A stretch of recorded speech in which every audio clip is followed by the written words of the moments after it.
Hello everyone, welcome to your November 2024 astrological forecast.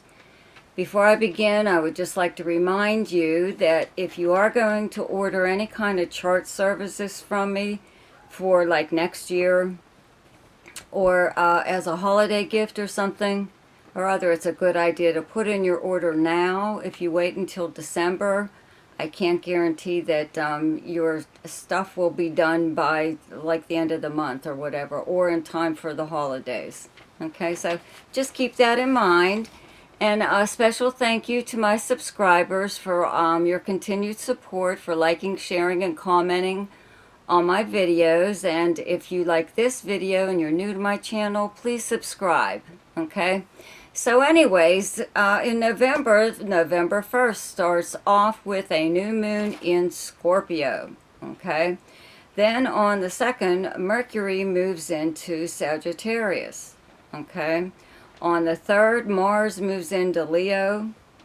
And on the 11th, Venus moves into Capricorn. On the 15th, Saturn turns direct. Also on the 15th, also on the 15th, there's a full moon in Taurus, okay?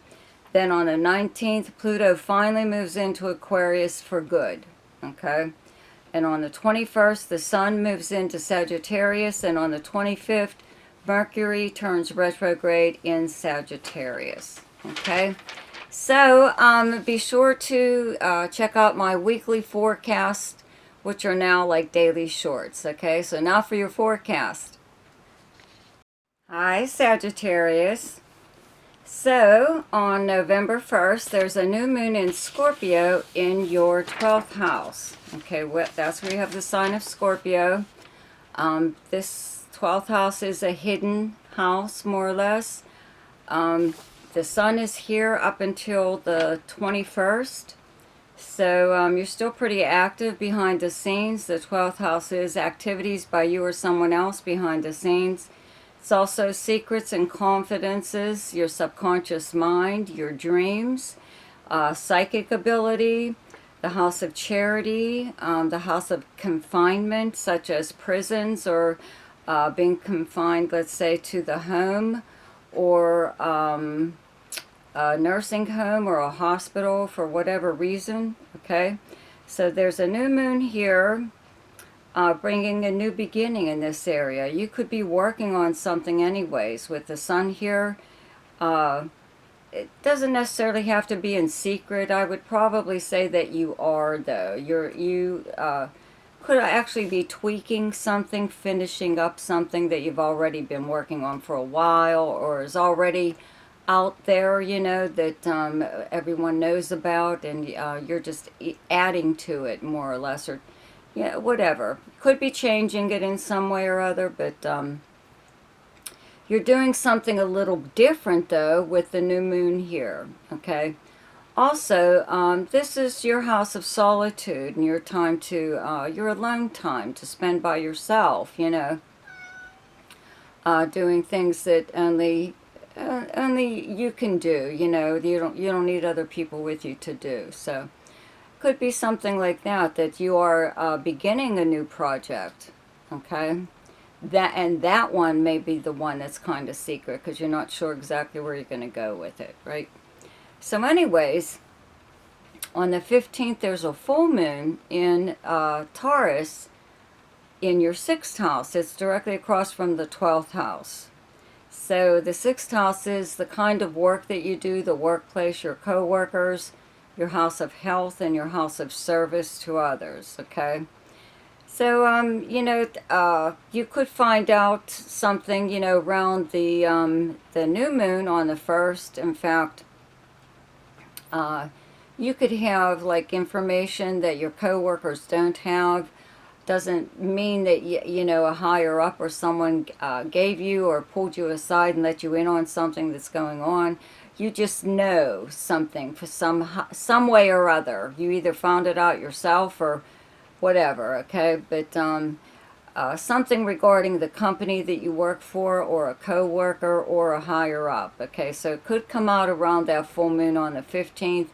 that, you know, something is happening within the workplace, or again with, you know, one of your co-workers.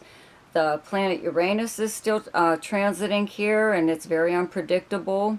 It does make you also very unpredictable in the workplace, or the kind of work that you do is a little different than what other people do, or it's different for you. But I don't believe this is you. I believe this is someone you work with, or if you are self-employed, a client that you have that acts up at this time, out of character or whatever. But, you know, don't be surprised if one of your co-workers or even a higher up just gets up and quits, you know, leaves or whatever. You know, the workplace. So it could be something like that, but something comes out at this time at work, or the sixth house being the house of service to others. If there is someone that you've been helping, let's say like a family member, more than likely, or someone that you live with, like a roommate or something, if you've been helping them in some way, you could find out that you know, that yeah, they may have needed your help, but they could have easily gotten it from someone else. In fact, other people may have offered to help them, but they wanted you to be the one to help them for some reason or other. And all they did pretty much was just add to your plate, which was already full of responsibilities, right? Mainly your own, and you really couldn't take on anyone else's.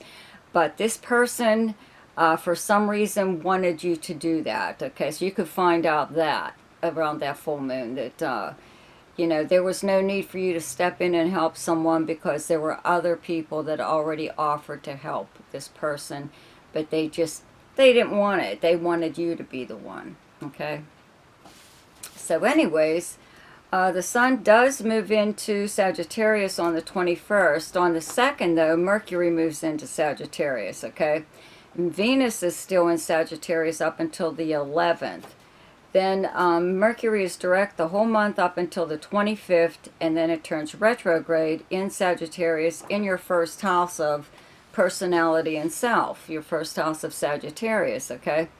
So, you know, just having Mercury here from the 2nd on does make you very verbal, you know, lots of communications, sending and receiving conversations, emails, phone calls, things like that.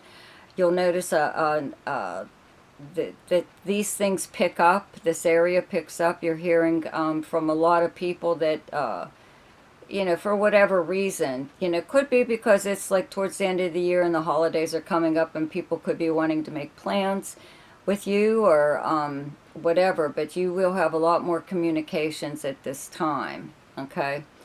And when Mercury does turn retrograde on the 25th, it will be into December, so you know, you really have to be careful when you talk to people, especially because the planet's retrograde in your first house, okay?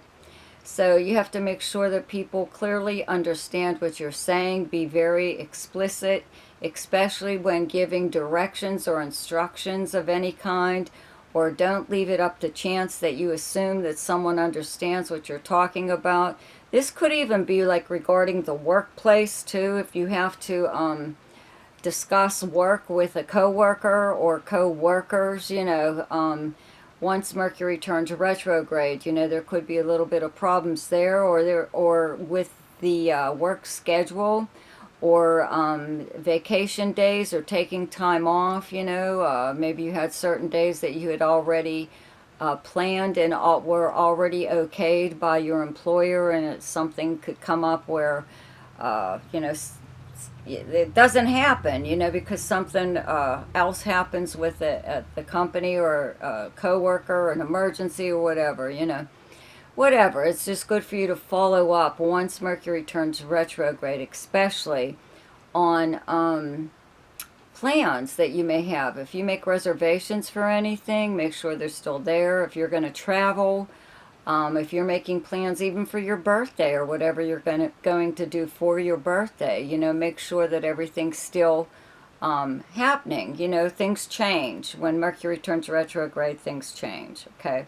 Also, if you have problems with your cell phone at this time or any electronics, you can always wait till after Mercury turns direct about a week later to see if those things are working again. So you may have problems with your phone or any form of like communication, even computers like email, text message, you know, voicemail, something or other, you know, missed messages.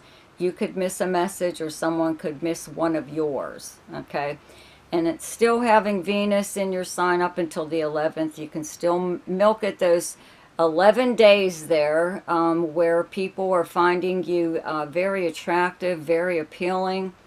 They want to do nice things for you. They want to take you out for your birthday, even though it isn't your birthday yet. It's like an early gift or something or other, you know.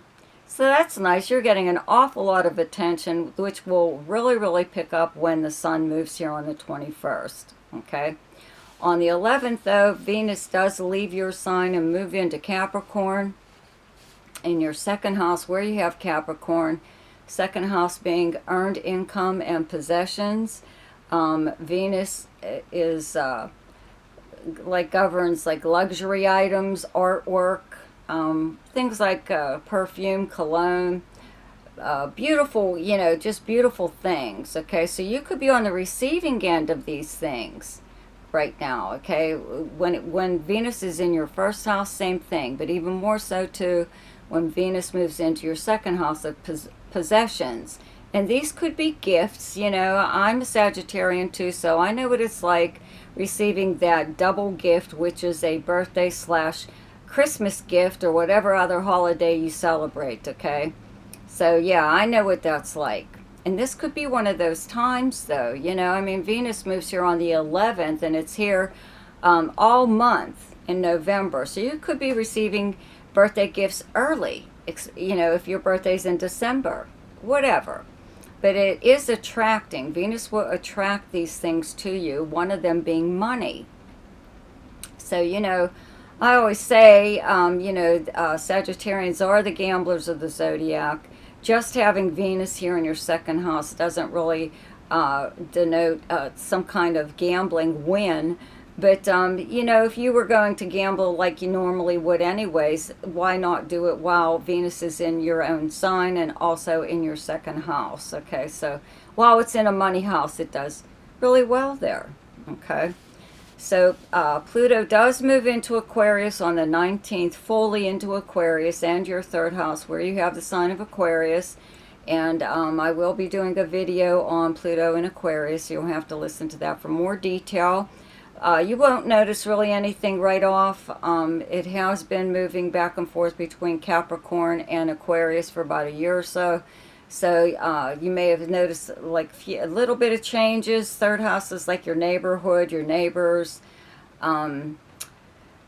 your siblings, all forms of communication. Okay, this is an internet house. It's a media house. Okay, so if you don't have a website yet, you more than likely will, or a YouTube channel or a podcast, something or other. But you'll be reaching an awful lot of people, okay, with your words, right?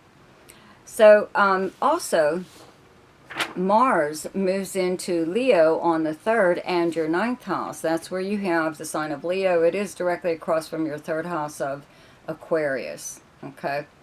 Both of these are communication and travel houses. 9th house being long distance travel, and you are the natural ruler of the 9th house. So this is the house of adventure, higher learning, legal matters, media and publishing, your philosophy on life, your religious and spiritual beliefs, foreign countries, people, languages. Many things. Okay, so Mars here really energizes your desire to travel or to be in contact with people who live at a distance. Okay, you may find that you have a lot more contact going on at this time. with people even like on social media who are from other countries. Okay, so I do have to say, okay, Saturn in Pisces does turn direct on the 15th, okay? In your 4th house, that's where you have Pisces, and right now Saturn and Neptune are there. And Neptune is still retrograde, but Saturn turns direct. So if there were some things that have slowed down, let's say like in your living arrangement, where you live, 4th house is your home and family, where you physically live. Also your past and your childhood and the foundation of how you were raised, and it's also your personal life. So if something had stalled here, like if you were doing things to your home, like it is kind of like remodeling or changing physically some things that were going on there, but you had to stop for whatever reason. Either you ran out of supplies or the whatever color you were using or something or other, okay? With Saturn turning direct, you get to pick up where you left off as far as any kind of changes that you were making to your home or even your personal life. You know, you are shedding an awful lot of things at this time, especially this being the house of the past, people from your past who keep trying to re-enter your life, okay? So, yeah, let me clarify that. You are shedding people from your past, okay, that keep trying to enter your life, okay? That's one of the things you're getting rid of. Okay, anyway, the best time to do something each month is when the moon is in your own sign, and the moon is in Sagittarius on the 3rd, 4th, 5th, and 30th. The best time to lay low is when the moon is in your opposite sign, and your opposite sign is Gemini, and those dates are the 16th and 17th. The best time for romance, recreation, creativity, fun, gambling, or speculation, and anything to do with children is the 12th, 13th, 25th, 26th, and 27th. The best time for money is the 5th, 6th, 7th, 18th, 19th, and 20th. The best time for your career is the 22nd, 23rd, and 24th. And the best time for communication and travel is the 7th, 8th, 9th, 20th, 21st, and 22nd. So I hope you enjoyed your forecast for November. Happy birthday to those of you born at the end of this month, and have a wonderful, happy Thanksgiving. See ya.